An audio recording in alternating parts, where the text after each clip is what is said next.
Hello friends, the learning India की इस नई वीडियो में आप सभी का स्वागत है। आज का हमारा टॉपिक है amendments to RTI act are they properly just. देखते हैं कि यह टॉपिक न्यूज में क्यों है। आरटीआई अमेंडमेंट बिल को पार्लियामेंट द्वारा पास किया जा चुका है। दोनों ही सदन लोकसभा और राज्यसभा ने इसको पास कर दिया है। लेकिन दोस्तों, इस बिल का civil society, experts, former chief election commissioners और काफी लोगों ने एक स्वर में विरोध किया है। दोस्तों, आरटीआई एक्ट को 2005 में इनेक्ट किया गया था। इसने लोगों को एम्पावर किया, करप्शन को कम किया और हमारी कंट्री में ट्रांसपेरेंसी एंड अकाउंटेबिलिटी को प्रमोट किया था। अगर हम एक एस्टिमेट्स को देखें तो करीब 60 लाख एप्लीकेशंस हर साल आरटीआई एक्ट के तहत रिसीव की जाती हैं। तो दोस्तों, सबसे पहले हम देखते हैं कि आरटीआई एक्ट में जो अमेंडमेंट किए गए वो क्या है। तो उसमें सबसे पहला है टर्म से रिलेटेड। जो चीफ इलेक्शन कमिश्नर है और जो इंफॉर्मेशन कमिश्नर्स हैं, चाहे वो सेंट्रल लेवल पे हो चाहे स्टेट लेवल पे हो, उनको पहले आरटीआई एक्ट में एक 5 साल का फिक्स टेन्योर मिला हुआ था। लेकिन जो अमेंडमेंट एक्ट है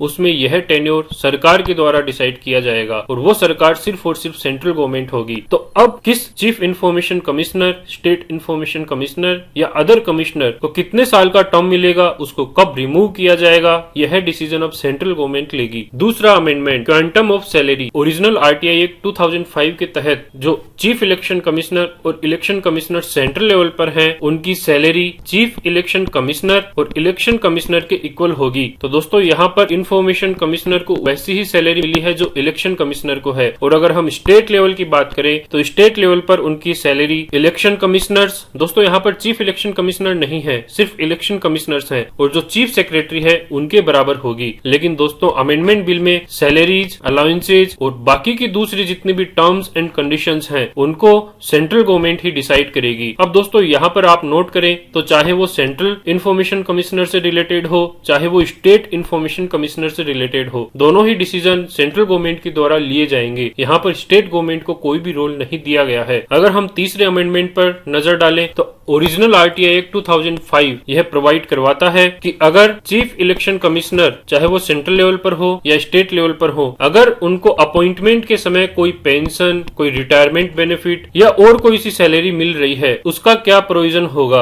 लेकिन दोस्तों, यह प्रोविजन नए अमेंडमेंट बिल में पूरी तरह से हटा दिया गया है। तो इस तरह से जो आरटीआई अमेंडमेंट बिल है उसमें ये 3 बदलाव लाए गए हैं। अब दोस्तों, आगे बढ़ने से पहले हम एक बार चीफ इलेक्शन कमिश्नर और स्टेट इलेक्शन कमिश्नर इनके बारे में देखते हैं। तो दोस्तों, आरटीआई एक्ट के तहत एक 3 टियर स्ट्रक्चर को अपनाया गया है, जिसमें कोई भी सिटीजन सबसे पहले पीआईओ, पब्लिक इंफॉर्मेशन कमिश्नर को जाकर अपनी कंप्लेंट करता है या अपनी एप्लीकेशन देता है। अगर पीआईओ 30 दिन के अंदर अंदर वह इंफॉर्मेशन अवेलेबल नहीं करवाता है तो फिर वह सिटीजन अपीलेट अथॉरिटी के पास जा सकता है, और अपीलेट अथॉरिटी जो भी ऑर्डर देती है, अगर सिटीजन उससे भी सेटिस्फाइड नहीं हो तो वो अंत में सेंट्रल इंफॉर्मेशन कमिश्नर या स्टेट इंफॉर्मेशन कमिश्नर के पास जा सकता है। तो एक तरह से सीआईसी और एसआईसी ये दोनों फाइनल अपीलेट अथॉरिटी हो गई। दोस्तों, आरटीआई एक्ट के तहत एक chief election commissioner 10 election commissioners को सेंट्रल लेवल पर एस्टेब्लिश करने के लिए कहा गया है, और इसी तरह से हर स्टेट में एक स्टेट इंफॉर्मेशन कमिश्नर होगा और 10 इंफॉर्मेशन कमिश्नर्स होंगे। अब दोस्तों,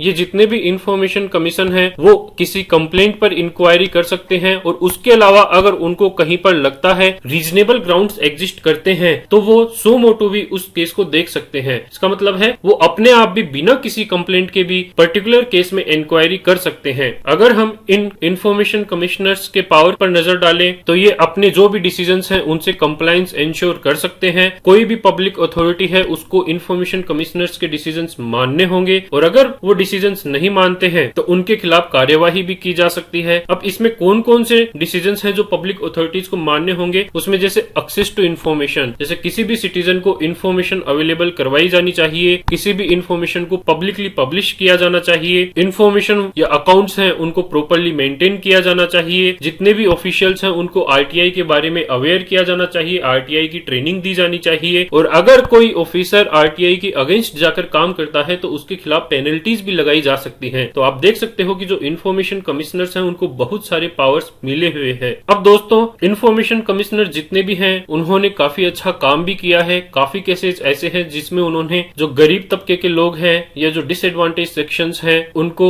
उनके राइट्स अवेलेबल करवाए हैं। जैसे मैं आपको अगर यहाँ पर एक एग्जांपल दूं तो सन्नो देवी है जो कि जगदम्बा कैंप की रेजिडेंट है, तो इनको इनका राशन नहीं मिल रहा था, तो इन्होंने आरटीआई रिक्वेस्ट की और अंत में जाकर जब यह RTI request central information commissioner के पास पहुंची तो इन सन्नो देवी को उनका राशन भी मिला और उनको एज ए कंपेंसेशन 18,000 रुपए भी मिले। तो एक तरह से सन्नो देवी जैसी हमारी कंट्री में बहुत सी औरतें हैं, बहुत से लोग हैं जिनको इन इंफॉर्मेशन कमिश्नर्स ने उनके अधिकार अवेलेबल करवाए हैं। इसके अलावा दोस्तों सीआईसी का 2012 का एक बहुत ही फेमस डिसीजन था जिसमें सीआईसी ने पॉलिटिकल पार्टीज को भी पब्लिक अथॉरिटीज माना था और कहा था कि जितनी भी पॉलिटिकल पार्टीज हैं उनको अपनी फंडिंग डिस्क्लोज करनी होगी, अपने डिसीजंस डिस्क्लोज करने होंगे क्योंकि वो पब्लिक वेलफेयर के लिए काम करते हैं। हालांकि दोस्तों सीआईसी के इस ऑर्डर को सभी पॉलिटिकल पार्टीज ने एक स्वर में अपोज किया था, लेकिन इसके बावजूद यह देखा जा सकता है कि सीआईसी की इंडिपेंडेंस अगर रहती है तो वो पॉलिटिकल पार्टीज को भी इंफॉर्मेशन डिस्क्लोज करने के लिए बाध्य कर सकते हैं।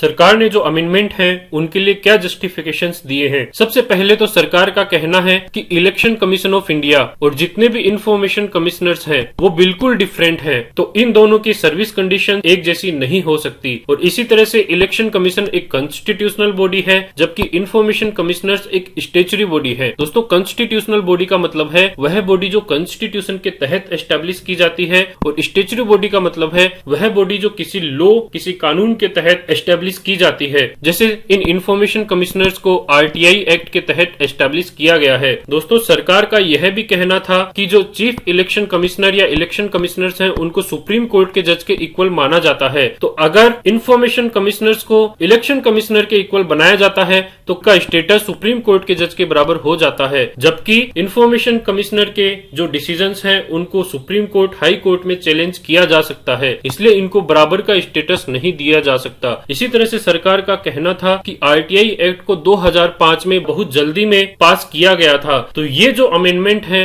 वो आरटीआई की एनोमलीज को दूर करने के लिए लाए जा रहे हैं और सरकार ने यह भी एश्योरेंस दी कि सरकार कभी भी ऐसा कोई कदम नहीं उठाएगी जिससे इन इंफॉर्मेशन कमिश्नर्स की इंडिपेंडेंस एंड ऑटोनॉमी पर बुरा प्रभाव पड़े। अब दोस्तों इन अमेंडमेंट्स का क्या क्रिटिसिज्म किया गया है उसमें सबसे पहला है इंडिपेंडेंस। जो अमेंडमेंट है वो इंफॉर्मेशन कमिश्नर्स की इंडिपेंडेंस को प्रभावित करते हैं, उनकी फ्रीडम और ऑटोनॉमी को बुरी तरह से प्रभावित करते हैं और हो सकता है कि आने वाले समय में इन अमेंडमेंट्स की वजह से ये इंफॉर्मेशन कमिश्नर सेंट्रल गवर्नमेंट के किसी डिपार्टमेंट की तरह फंक्शनिंग करे और इनके अपॉइंटमेंट या इनके रिमूवल में पॉलिटिकल पेट्रोनेज का यूज किया जाए, जिसमें फेवरेटिज्म या यूं कहिए फेवरेट कैंडिडेट्स या नेपोटिज्म जिसमें भाई भतीजों को as a information commissioner appoint किया जाए। तो दोस्तों अगर कोई इंफॉर्मेशन कमिश्नर सरकार के द्वारा फेवरेटिज्म के तहत अपॉइंट किया जा रहा है तो वो अपनी उसी सरकार के खिलाफ डिसीजन कैसे देगा? अगला क्रिटिसिज्म ये है कि इंफॉर्मेशन कमिश्नर जब सरकार के अंडर आ जाएंगे तो फिर वो हाईएस्ट लेवल ब्यूरोक्रेट्स जैसे कि चीफ सेक्रेटरी हो गए, कैबिनेट सेक्रेटरी हो गए, उनके खिलाफ डिसीजन देने से डरेंगे क्योंकि उन्हें लगेगा कि ये सरकार के बहुत क्लोज हैं और इनके खिलाफ डिसीजन नहीं दिया जा सकता। और मान लीजिए अगर कोई इंफॉर्मेशन कमिश्नर सरकार के खिलाफ जाकर कोई रूलिंग देता भी है तो हो सकता है सरकार उसको तुरंत हटा दे। अब दोस्तों ये जो अमेंडमेंट प्रोविजंस हैं उन पर काफी क्वेश्चंस इसलिए भी उठाए गए क्योंकि इसमें प्री लेजिस्लेटिव कंसल्टेशन को पूरी तरह से फॉलो नहीं किया गया। दोस्तों प्री लेजिस्लेटिव कंसल्टेशन में आज के समय पर यह देखा गया है कि सरकार अगर कोई भी बिल पास करती है या किसी बिल में अमेंडमेंट लाती है तो उससे पहले वो सिटीजन्स को कंसल्टेशन के लिए बुलाती है, उसके लिए पार्लियामेंट्री कमिटीज की स्क्रूटनी की जाती है। लेकिन आरटीआई अमेंडमेंट एक्ट के केस में न ही तो सिटीजन कंसल्टेशन की गई, न ही स्टैंडिंग कमेटी की कोई स्क्रूटनी की गई और न ही दोस्तों ऐसी कोई सी पब्लिक अर्जेंसी या नेसेसिटी थी जिसके तहत यह कहा जाए कि आरटीआई अमेंडमेंट बिल की बहुत ज्यादा जरूरत थी या इनको बहुत जल्दी से पास किया जाना चाहिए था। तो इस तरह से एक सस्पिशन दिमाग में आता है। और दोस्तों सरकार ने कहा कि सीआईसी और एसआईसी नॉन कॉन्स्टिट्यूशनल बॉडीज हैं, इसलिए उनको इलेक्शन कमीशंस के इक्वल नहीं ठहराया जा सकता। लेकिन दोस्तों सुप्रीम कोर्ट ने तो पूरे आरटीआई एक्ट को ही फंडामेंटल राइट्स का पार्ट माना है और जितने भी इंफॉर्मेशन कमिश्नर हैं वो इलेक्शन कमीशन के जैसे हमारी कंट्री में डेमोक्रेसी को प्रोटेक्ट करते हैं। और दोस्तों जहां पर सुप्रीम कोर्ट के द्वारा या हाई कोर्ट कोर्ट के द्वारा डिसीजंस को रिव्यू करने की बात आती है तो हाई कोर्ट और सुप्रीम कोर्ट न सिर्फ इंफॉर्मेशन कमिश्नर बल्कि इलेक्शन कमिश्नर या और दूसरी कॉन्स्टिट्यूशनल बॉडीज के डिसीजन को भी रिव्यू करते हैं, जैसे कि कैग हो गई या और कोई कॉन्स्टिट्यूशनल बॉडी हो गई। दोस्तों, आरटीआई अमेंडमेंट बिल के कुछ प्रोविजंस को फेडरलिज्म के ग्राउंड पर भी अटैक किया गया है। अगर आपने ध्यान दिया हो तो स्टेट इंफॉर्मेशन कमिश्नर से रिलेटेड डिसीजन सिर्फ सेंट्रल गवर्नमेंट डिसाइड करती है, तो यह राइट जो स्टेट गवर्नमेंट्स को दिया जाना चाहिए था वो सेंट्रल गवर्नमेंट ने खुद के पास ही रखा है। और दोस्तों, इन अमेंडमेंट से कहीं न कहीं आरटीआई एक्ट के तहत जितने भी इंस्टीट्यूशंस हैं उनकी क्रेडिबिलिटी गिरती है,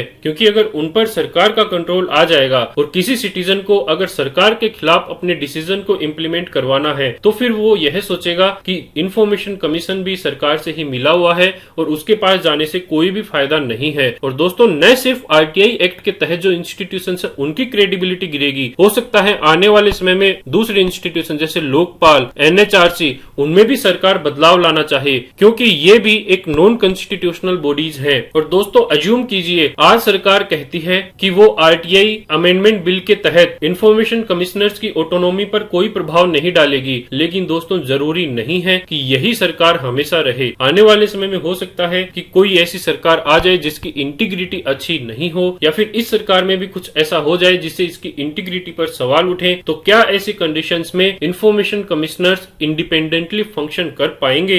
तो यह भी एक बहुत बड़ा क्वेश्चन है। तो दोस्तों, कंक्लूजन के तौर पर हम कह सकते हैं कि आरटीआई एक्ट में अमेंडमेंट्स की जरूरत है, लेकिन ये अमेंडमेंट्स आरटीआई एक्ट को मजबूत करें, न कि इसको कमजोर करें, क्योंकि आरटीआई एक्ट ऐसा एक्ट है जिसने आम आदमी को एम्पावर किया है, जिसने पब्लिक अथॉरिटी में ट्रांसपेरेंसी एंड अकाउंटेबिलिटी को प्रमोट किया है, जिसने 2G जैसे स्कैम, कोल ब्लॉक अलोकेशन जैसे स्कैम को डिस्क्लोज किया है। तो यह बहुत जरूरी है कि आरटीआई एक्ट को मजबूत किया जाए, न कि इसको कमजोर किया जाए। दोस्तों, इसी के साथ हमारा यह टॉपिक समाप्त होता है। Thank you.